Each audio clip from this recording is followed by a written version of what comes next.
Station. Santa Clarita's hometown station, KHTS, 98.1 FM and AM 1220. I am Kyle Jennings. This is the Hometown Morning Show with Tori and Kyle. Make sure you go to hometownstation.com for all the latest and greatest Santa Clarita has to offer. And speaking of the greatest Santa Clarita has to offer, we have a very special guest in studio. That we do, Kyle. And, he's special to us. He's our buddy, Richard Szerman, Hello. Alta Realty. Hey, listen, we talked to you last week, but there is something going on that we needed to pull you back in and talk to you about. So what's happening? I'm always happy to come in, always. I was asked, actually, because I've been talking about this for a while. There's a storm coming. A lot of the revisions that should have happened after the collapse of 2008 haven't happened, and it's going to happen again. It's going to happen again, whether it's now or in the future. It is going to happen. It may already be happening. The housing prices are already starting to stall, and interest rates have gone up, and the stock market's going crazy. These all look very familiar to me. It should look very familiar to a lot of people. Hopefully, your memory goes back at least 10 years. And there are two specific reforms. I was asked by Carl was nice enough to sit me down, the owner of the station here, and sit me down and ask me what reforms do I think are necessary to prevent this, as I'm in the belly of this on a daily basis. And there are really two that are super simple that would prevent both the current mortgage system from running the way it's running, and it would fix a lot of problems, and it would prevent zombie seconds. In two fail swoops, it would just be done.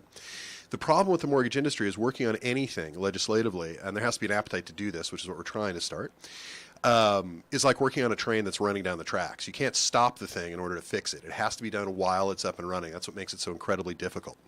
So the two things I would suggest are, one, transparency, which I'm sure the public will agree to. If you have a mortgage, I think you have the right to know where your money's going. I don't think that's a whole lot to ask. No. Now, you can't stop a bank from taking your mortgage and selling it on the secondary market. So you may be banking with Wells Fargo because you like Chad over at Wells Fargo and think he's a swell guy. Chad is great. Chad is wonderful, but then your loan gets sold off to somebody else, and then you have no say over who you're banking with. Yeah. It's sort of like True. if you go to a restaurant and you order a steak and they say, be right back, and they run across the street to a different restaurant to bring you that steak. That's not the way it's supposed to work. I'll give you an example. I've got a client right now who is a veteran, 20 years in the U.S. Army. And he very clearly wanted to bank with an American company. Shouldn't be hard. All mortgage holders have to be U.S.-based corporations. That's the law. But they play this game where they've decoupled the investor, quote unquote, from the note holder. The note holder is the servicer. So what he did is he went to Bank of America. Has America right in the title, right? You Sure think does. that's what he wants. So he gets his loan through B of A. They assure him they will not sell his loan, which is not something they can do. Then they, of course, sell his loan. His loan is now owned by a different company. It's being serviced by a company called Aquin, who is servicing it for Deutsche Bank, which is a German bank. Nothing against Deutsche Bank or Germans in general, but that is not a U.S. corporation, which is why they can't be the front end of the loan. So here you have a guy who was promised in writing that his loan would stay in this country. In writing? Oh, yeah. The rep promised all Bank of America's loans stay in the United States, which is not true. So they keep the servicing, but they do not keep the actual investment on the loan. And they sold off the investment to Deutsche Bank. Doesn't a piece of paper mean anything? Not to bankers. Because if it meant anything, that this sort of thing wouldn't be happening.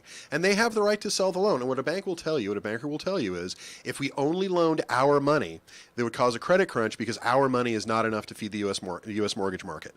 Okay, fine. But at the very least, I think people have the right to know, and I think the companies have the responsibility to tell the consumer who has their mortgage. I don't mean who has the servicing on it or who holds the note. I mean who's the investor. See, it used to be the note holder was the investor, but that's been changed. So now the note holder can be the servicer, the XYZ company servicing it for the government of Iran. That's a true story as well. It's completely and totally nonsense. It's not the way it's supposed to work. So a very simple fix would be simple transparency, because if the banks had to tell you who the investor is on the file, I don't think a lot of these files would be leaving the country the way they are. I think the U.S. dollars would stay in the country. Plus, it would create a situation where transparency creates responsibility. If you know, to pick on Deutsche Bank, if you know that Deutsche Bank has your loan and Deutsche Bank has 50 other loans of your neighbors and they all suck and they're doing a horrible job and they're damaging their financial lives, I think Deutsche Bank would behave themselves because there'd be an outroar against Deutsche Bank. But if Deutsche Bank is the investor and they have these different loans being serviced by 5 different people, there's never really any way to coalesce and say, hey, these guys are bad guys. And I'm not picking on them. They're lovely guys. I'm just using them as an example. Sure. So transparency fixes that. What's our part in this? We got to make noise. Got to make noise. That's it. We got to make noise. We have to create the legislative appetite. I mean, there's been a lot of changeover in our state senators and national representatives of late, which I think is a good thing. Change is good in general in politics, I think. But there needs to be an appetite for this. And politicians will only do two things: what is in their best interest, or what they think will be in their best interest. That's it. That's why we always need to call. That's why the first, call of action is to pick up the phone and make those calls to the offices. Get involved. Call my office. I'll tell you how to do it. But we need to create kind of a groundswell around this. And it's simple. It's just transparency. All we're asking is that the people who hold the investment, not the note, but the actual investment on the property, which is where the money is going, that they tell you who it is. If Mr. Cooper had to tell you who your investor is, those investors would behave better. Mr. Cooper as a bank would behave better as well. They used to be called Nation Star. They're such a horrible bank, they had to change the name. I feel bad for everybody in this country named Cooper now, because they're still just as bad a bank. But that's the way to fix that.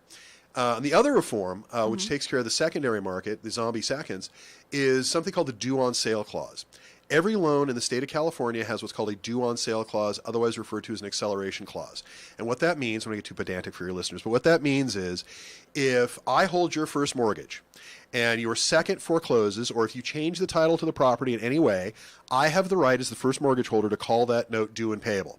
Now, here's why that's important. This is also a true story.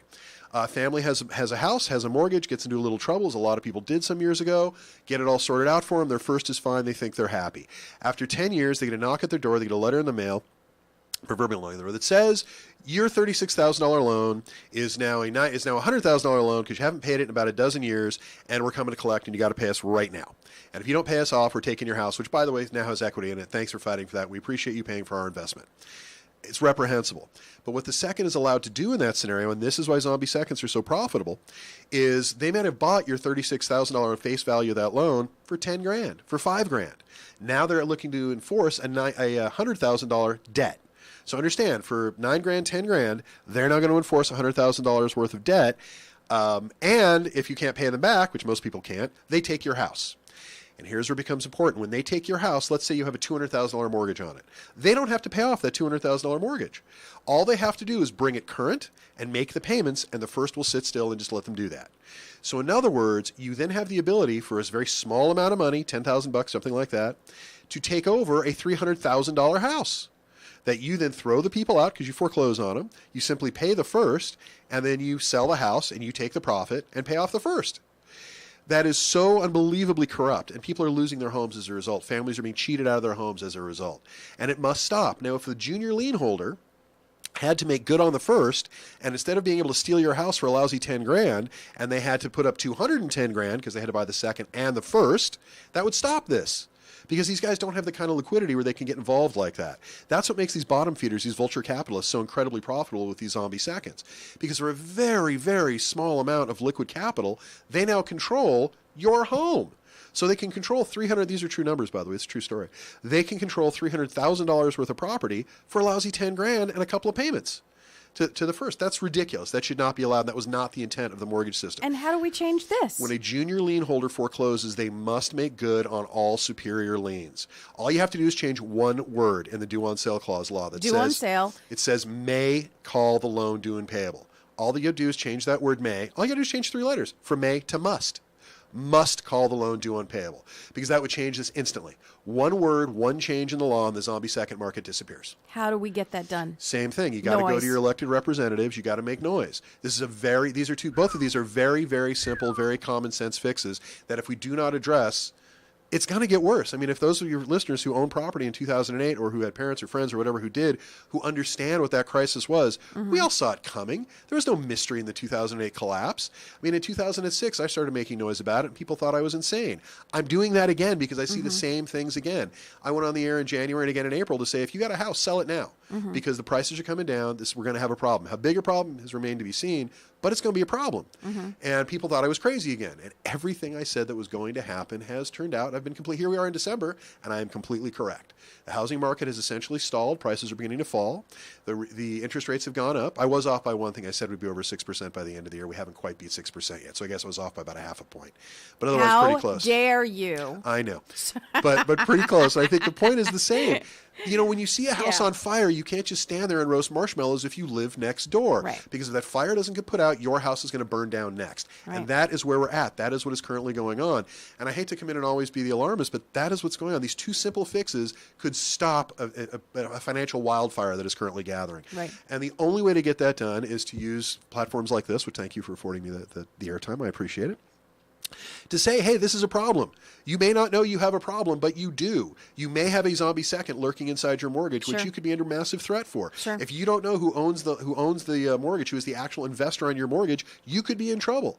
These are things that are common sense things that if we could just fix these two things, these two very simple fixes, transparency and junior lien Made holders. a must. Yeah, and Made a just must. those two things. If we Yeah. could just do those two things, you will save about half of the foreclosures that will happen over the next 2 to 3 years. How can we get in touch with you? Call me anytime. I fix these things all the time, as you know.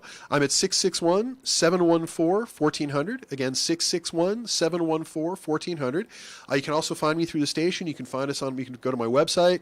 I'm very, very, very accessible. I also have a very odd last name, so I'm pretty easy to find. Go to our Facebook page. We streamed this entire interview because Please. I knew it was going to get a little bit complicated. So if you're riding Try to around, make it simple. if you're riding around the car and you want to play this over again, it's on Facebook. It is available to you, so you Please. understand these two very, very important parts. Richard Sherman, Two always a simple pleasure. fixes. Always good to see you guys. Always a pleasure. Merry Christmas, Happy Holidays. You too. Beep, beep.